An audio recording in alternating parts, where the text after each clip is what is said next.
मेले की bumper cars में टक्कर तो सभी ने देखी होगी या खेला होगा। हाँ बिल्कुल। वो तो एक मजेदार खेल होता है। वही है ना, छोटी गाड़ियां और चारों तरफ रबर के बम्पर्स लगे होते हैं और जानबूझकर एक दूसरे से टकराने का अपना एक मजा है। सही बात है।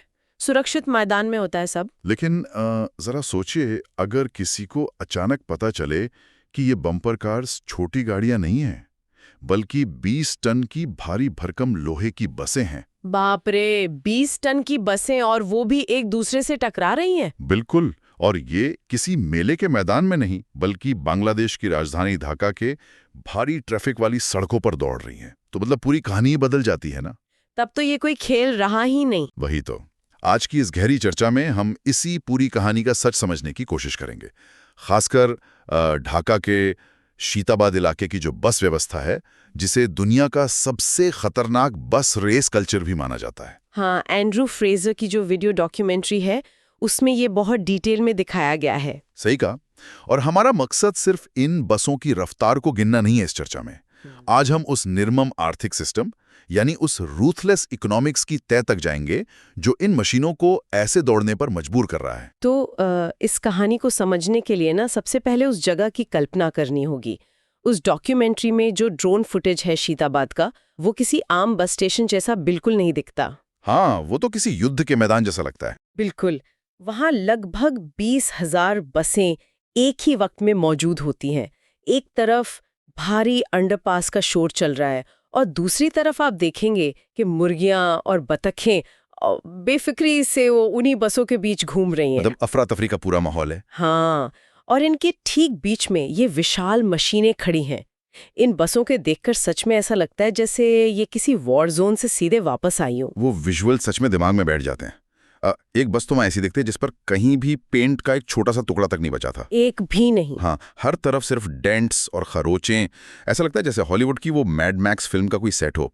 आमतौर पर जब हम गाड़ियों पर ऐसे निशान देखते हैं तो यही लगता है ना कि इनका रख रखाव ठीक से नहीं हो रहा है। हाँ, गरीबी की वजह से शायद रिपेयर नहीं होती होंगी, ऐसा ही सोचते हैं लोग। वहीं पर जब इन निशानों को ध्यान से देखो तो समझ आता है कि ये बात किसी रिपेयर या मेंटेनेंस की है ही नहीं। बिल्कुल नहीं। यहाँ जो बात सबसे दिलचस्प है वो ये है कि ये सारे डेंट्स और खरोचे पुरानी होने के निशान हैं ही नहीं। तो फिर ये निशान लगातार वहां कैसे हैं? ये रोजाना होने वाली टक्करों के निशान हैं। जब एक 20 टन की बस पूरी रफ्तार में अपनी जगह बनाने के लिए किसी दूसरी बस को सड़क पर ब्लॉक करती है ना, तब ये डेंट बनते हैं। अच्छा, मतलब ये रोज का काम है। हाँ, बस का हर इंच जो बुरी तरह से पिचका हुआ है वो इस बात का सबूत है कि सड़क पर निकलने के बाद ये बसें हर वक्त किसी न किसी चीज से रगड़ खा रही होती हैं। तो एक तरह से ये उनकी लड़ाई के बैटल स्कार्स हैं। सही कहा, बैटल स्कार्स ही हैं जो उनकी रोजी रोटी की इस खतरनाक लड़ाई में रोजाना उन्हें मिलते हैं। बाप रे।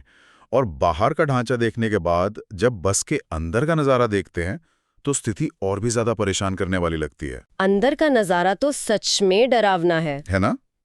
डॉक्यूमेंट्री के मुताबिक बस के अंदर एकदम बेयर बोन्स कॉकपिट होता है, यानी ड्राइवर की सीट और डैशबोर्ड पर सिर्फ और सिर्फ वही पुर्जे बचे हैं जिनके बिना गाड़ी स्टार्ट ही नहीं हो सकती। बाकी सब टूटा हुआ या गायब होता है। बिल्कुल।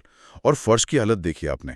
फर्श में इतने बड़े बड़े छेद हैं कि वहां से सीधे नीचे सड़क और चलते हुए टायर्स दिखाई देते हैं। हाँ, किसी भी वक्त कोई नीचे गिर सकता है। और सबसे हैरान करने वाली बात, उनमें स्पीडोमीटर ही नहीं होता। और अगर कहीं स्पीडोमीटर है भी तो वो किसी टूटे हुए प्लास्टिक पैनल के पीछे दबा होता है, जैसे उसकी किसी को जरूरत ही ना हो। देखकर ऐसा महसूस होता है कि अगर गाड़ी हल्की सी भी किसी चीज से टकराई तो ड्राइवर सीधा उस आगे के टूटे हुए शीशे से बाहर जा गिरेगा।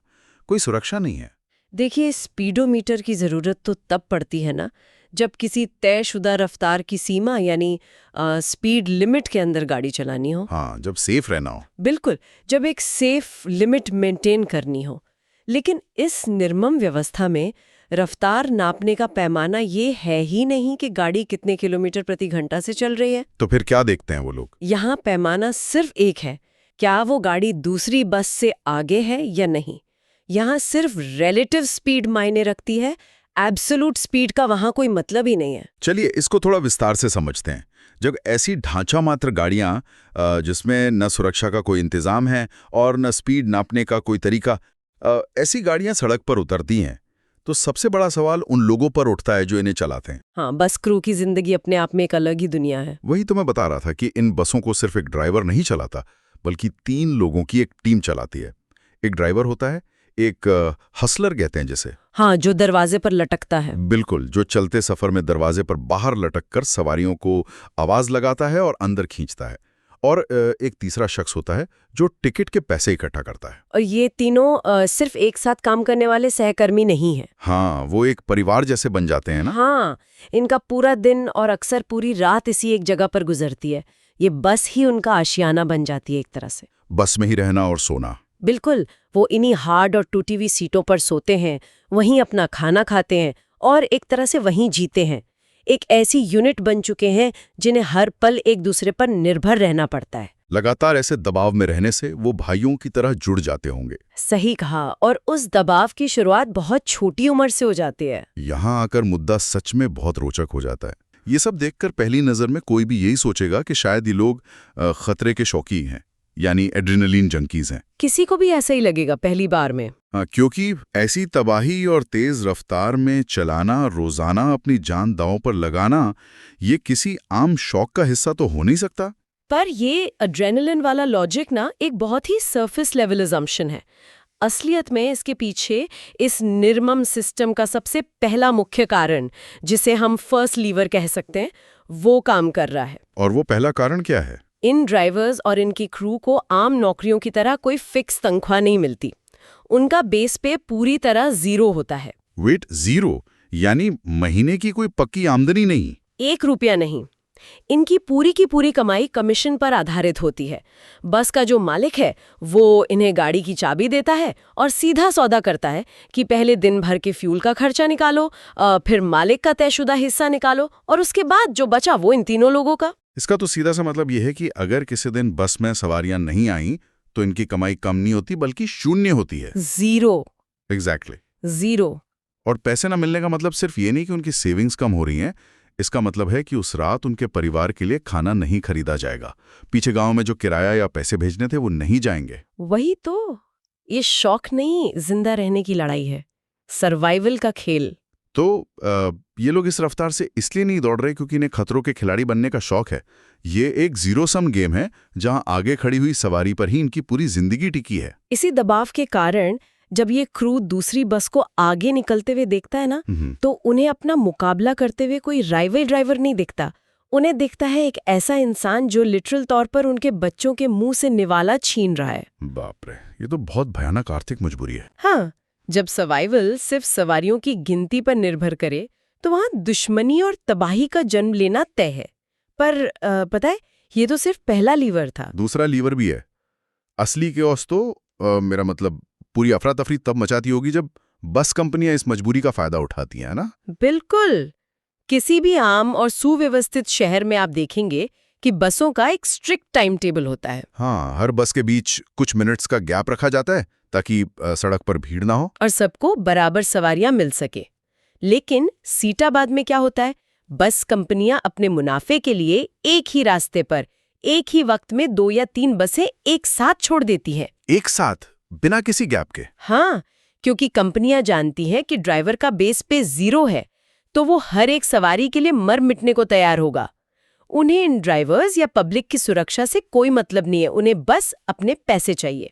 और तो जब 3 बसें एक साथ एक ही रास्ते पर निकलेंगी तो जाहिर है कि जो बस सबसे पहले बस स्टॉप पर पहुंचती है वहां खड़ी सारी सवारियां वही ले जाएगी। और इसी मजबूरी के चलते सड़कों पर जो ड्राइविंग टैक्टिक्स इस्तेमाल होती हैं वो किसी बुरे सपने जैसी हैं। हाँ, टेल गेटिंग वगैरह। बिल्कुल, एक गाड़ी के ठीक पीछे चिपक कर चलना, बिना आगे का रास्ता देखे ब्लाइंड ओवरटेकिंग करना, अचानक से अपनी भारी बस को दूसरी बस के ठीक आगे टेढ़ी करके लगा देना ताकि वो आगे ना बढ़ सके, और जरूरत पड़े तो सड़क से उतरकर कच्ची जमीन पर ही गाड़ी दौड़ा देना। वही तो, इस सब को वहां के लोगों ने किस तरह नॉर्मल मान लिया है ना। उन लोगों के लिए 20 टन की मशीनों का आपस में भिड़ना उतना ही आम हो चुका है जितना अपने बाल कटवाना। इस मानसिकता को थोड़ा और देखा जाए तो मुझे लगता है कि ये पूरा सिस्टम एक ट्विस्टेड फॉर्मूला 1 का रूप लेता हुआ नजर आता है। जैसे फॉर्मूला 1 रेसिंग में देखते हैं ना कि एक ही टीम के 2 ड्राइवर्स आपस में सबसे बड़े दुश्मन बन जाते हैं, क्योंकि टीममेट से आगे निकलना होता है। हाँ, फॉर्मूला 1 की तुलना बिल्कुल सटीक है यहाँ। पर वहाँ तो सेफ्टी गियर्स होते हैं और मुकाबला सिर्फ एक ट्रॉफी का होता है। यहाँ तो लोग रोजी रोटी के लिए लड़ रहे हैं। वही तो, जिन दो लोगों को एक दूसरे के प्रति सहानुभूति रखनी चाहिए थी, क्योंकि दोनों ही गरीबी के शिकार हैं, वो एक दूसरे से लड़ रहे हैं। हाँ, हर छोटी हुई सवारी उन्हें असल में एक चोरी लगती है। हर ब्लॉक की हुई ओवरटेक, हर खाली मिला हुआ बस स्टॉप ड्राइवर के दिमाग में गहरी कड़वाहट पैदा कर देता है। फिर तो वो अगले स्टॉप पर किसी भी कीमत पर दूसरी बस को आगे नहीं निकलने देगा। बिल्कुल नहीं। इसी दुश्मनी के चलते वो अपने क्रू और सवारियों की जान दांव पर लगा देते हैं। एक ऐसा माहौल जहां बस पे जीरो है, दुश्मन सामने वाली बस का ही दूसरा ड्राइवर और सवारी इकलौती रोजी रोटी है। और ऊपर से उनकी शिफ्ट का समय तो सोच के परे है। उन ड्राइवर्स की शिफ्ट 24 घंटे तक चलती है, लगातार। हाँ, 24 घंटे गाड़ी चलाना कोई आम बात नहीं है। एक दिन और एक पूरी रात। बायोलॉजी के हिसाब से देखा जाए तो 18 या 20 घंटे जागने के बाद तो दिमाग ठीक से काम करना बंद कर देता है ना। आंखें झपके बिना बंद होने लगती हैं। रिफ्लेक्सेस एकदम धीमे पड़ जाते हैं। ऐसी हालत में 24 घंटे तक उस 20 टन की खस्ताहाल मशीन को ढाका की भीड़-भाड़ सड़कों पर दौड़ाना, ये किसी हादसे को निमंत्रण देना नहीं, बल्कि तय है कि हादसा होगा ही होगा। बस सफर के दौरान अचानक रास्ते में एक बस पलटी हुई मिलती है। हाँ, वो डिवाइडर से टकराकर पलटी थी ना। बिल्कुल, बस पूरी तरह से साइड के बल आकर एक डिवाइडर से टकराकर गिरी हुई थी। उसमें लगभग 20 से 22 यात्री भी मौजूद थे उस वक्त। और इस हादसे का कारण तो शायद ना मौसम था, ना सड़क का कोई गड्ढा था। नहीं, इसका कारण वही थकान थी जिसकी हम अभी बात कर रहे थे। ड्राइवर को नींद आ रही थी, जिसे माइक्रो स्लीप कहते हैं, यानी पल भर के लिए दिमाग का सुन्न हो जाना।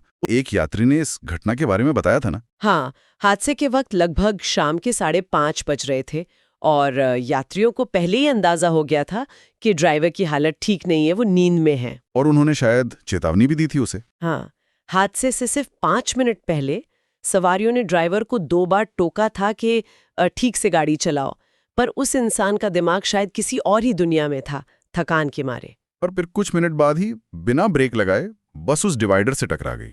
टकराकर बुरी तरह पलट गई। अंदर जो लोग थे उनकी स्थिति का तो अंदाजा लगाना ही मुश्किल है। एक यात्री तो 3 लोगों के नीचे बुरी तरह दबा हुआ था। वो मदद के लिए चिल्ला रहा था वहां। हाँ, और उन्हें किसी तरह उस टूटे हुए आगे के शीशे से बाहर निकलना पड़ा। पर देखिए, इस पूरे सिस्टम का सबसे निर्दयी पहलू तो हादसे के बाद सामने आता है। वही ना, कि जैसे ही बस पलटी, ड्राइवर ने क्या किया? ड्राइवर की पहली प्रतिक्रिया थी वहां से फरार हो जाना। हाँ, वो मदद करने के बजाय मौके से भाग गया। लेकिन मेरे दिमाग में सबसे बड़ी हैरानी इस बात की है जो अगले ही कुछ मिनटों में होती है। कुछ ही देर में वहां एक टो ट्रक आता है, जिसमें एक भारी विंच लगी होती है, वही ना? हाँ, वही विंच, यानी एक विशाल चेन और मोटर वाली मशीन जो भारी सामान खींचती है। वो विंच टीम वहां आती है, उस पलटी हुई बस से चेन बांधती है और उसे वापस पहियों पर सीधा करती है और सड़क साफ कर देती है। और ये सब इतनी तेजी और प्रोफेशनल तरीके से होता है जैसे कुछ हुआ ही ना हो। बिल्कुल, वहां की भीड़ के लिए ये कोई सदमे की बात नहीं थी। जैसे उनके लिए ये बस एक और आम दिन था, अनदर ट्यूसडे। हाँ, लोगों को आदत पड़ चुकी है। यहाँ आकर तो सच में सोचना पड़ता है, एक ऐसी जगह जहां ड्राइवर यात्रियों को मौत के मुंह में छोड़कर भाग जाए और एक पूरा इकोसिस्टम पहले से तैयार बैठा हो, जिसका काम मिनटों में हादसे के सबूत को साफ करना हो, ताकि ट्रैफिक जल्दी से वापस शुरू हो सके। वही